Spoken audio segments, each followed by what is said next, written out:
እስቲ እነሱ አፈር በልቷቸው እንዳይረሱ እነ ቀኛዝማች እነ ደጃዝማች ላይ ደረሱ። የጠጁን ቤት የጮማውን ቤት እያፈረሱ ዘራፍ ተነስቶ ዘራፍ ሲታጠቅ ልቧ ይቸገር ልቧ ይጨነቅ። በ28 የወጡ በ33 አገሪቱን ነጣ ሲያወጡ። ሰላም የተወደዳችሁ ተመልካቾቻችን፣ የህዝብ አንድነት ከሁሉም የሀገሪቱ አቅጣጫ የተሰባሰበው ህዝብ በቋንቋ በሃይማኖት በባህል ሳይከፋፈል ለሀገሪቱ ነጻነት በአንድነት ዘምቷል።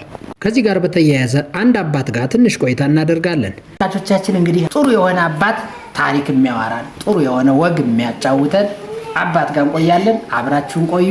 አዎ የአባት አርበኞች በ28 የታገሉ ታጋዮች እስቲ እነሱ አፈር በልቷቸው እንዳይረሱ እነ ቀኛዝማች እነ ደጃዝማች ላይ ደረሱ። የጠጁን ቤት የጮማውን ቤት እያፈረሱ አይ ዘራፍ ተነስቶ ዘራፍ ሲታጠቅ ልቧ ይቸገር ልቧ ይጨነቅ።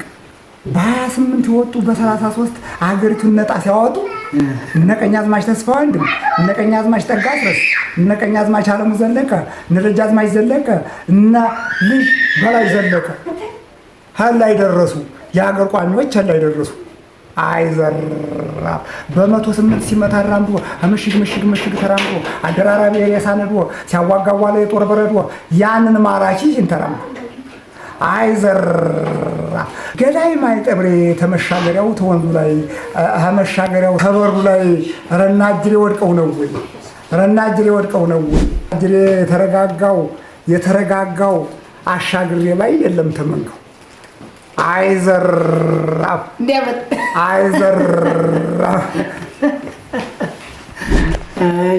አየር በሰማይ ሲያረበርብ ታንኩ በምድር ሲገለባበት ልቧ ይቸገር ልቧ ይጨነቅ። በሰሜን በሚራብ መጥቶ ጠላታችን እኛን አሰድዶ ሊቆርስ ሀገራችን በፍጥነት ተነስቶ በአውቶማቲክ ጥይት ጠላቱን ከትክቶ ነጣ አውጦልናል በጣም አዘጋጅቶ። ከእንግዲህ ወዲያ ማንማር ሁላችን ልቦናችን ሰማ ተገለጠ አይናችን። አይ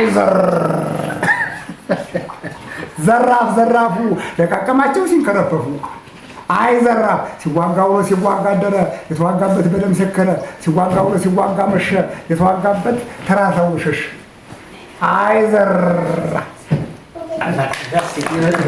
ህዝብ አንድነት ከሁሉም የሀገሪቱ አቅጣጫ የተሰባሰበው ህዝብ በቋንቋ በሃይማኖት በባህል ሳይከፋፈል ለሀገሪቱ ነጻነት በአንድነት ዘምቷል። ህብረ ብሔራዊ አንድነት የድል ማማ የሆነው ሉዓላዊነት የኢትዮጵያ በቀኝ ግዛት ያልተያዘች ብቸኛ አፍሪካዊት ሀገር ሆና እንድትቀጥል አድርጓታል።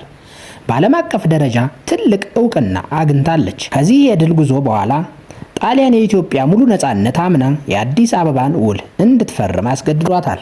ሌላው ደግሞ የአድዋ ድል በዓል የኢትዮጵያ ኩራት ብቻ ሳይሆን የመላው ጥቁር ህዝቦች የነጻነት ምልክት ነው። ከታሪካዊ ዳራው ማንነት አንጻር የአድዋ ጦርነት የተካሄደው የካቲት 23 ቀን በ1888 ዓ.ም በኢትዮጵያና በጣሊያን መካከል እንደሆነ ሁሉም የሚያውቀው ታሪክ ነው። ጦርነቱን የጀመረችው ጣሊያን ስትሆን የጀመረችበት ሚስጥር የኢትዮጵያ ሉዓላዊነትን ለመግፈፍ በነበራት ፍላጎትና በውጫሌው ውል በአንቀጽ 17 ላይ በተፈጠረው የተንኮል ልዩነት ምክንያት ነው። በዚህ ጦርነት ላይ ከፍተኛ የአመራር ሚና የነበራቸው አጼ ምኒልክና እቴጌ ጣይቱ ናቸው። በጥቂቱ ስንጠቅስ ንጉሠ ነገሥቱ መላው የኢትዮጵያ ህዝብ ለጦርነት በማንቀሳቀስ ረገድ ትልቅ ሚና ነበራቸው። እቴጌ ጣይቱ ደግሞ ጦርነቱን ስትራቴጂ በመንደፍና ወታደሩን በማበረታታት ግንባር ቀደምት ነበሩ።